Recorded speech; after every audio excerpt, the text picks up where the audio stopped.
سفر پاشماوە شێوەژیانی ژینگە دۆستانەیە کە بە شێوەیەکی سەرەکی پشت بەم دوو ڕێگە دەبەست. کەمکردنەوەی بەرهەمهێنانی پاشماوە و دووبارە بەکارهێنانەوەیە.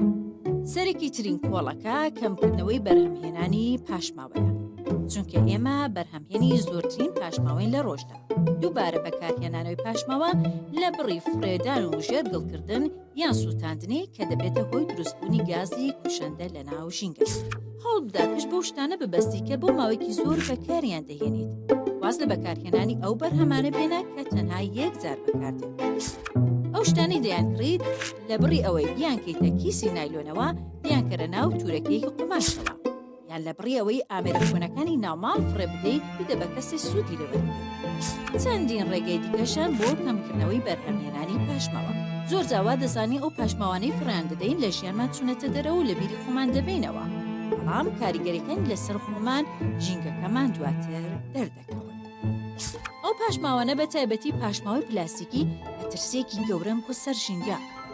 تێکۆڵینەوەکان دەری دەخەن هەزاران ساڵی دەوێت تا مادە پلاستیکەکان لە ناو سروشدا لەناوچن. ژینگەی وشکانی و ئاو وەکو یەک پیس دەکەن و ئەگەریش بیان سووتێنین هەوا پیس دەکەن. باشترین و ئاسانترین ڕێگا بۆ کەمکردنەوەی بەرهەمهێنانی پاشماوە ئەوەیە هەر کەسە و لە جێگای خۆی بەشدار بێت تا دەگەینە سفر پاشماوە.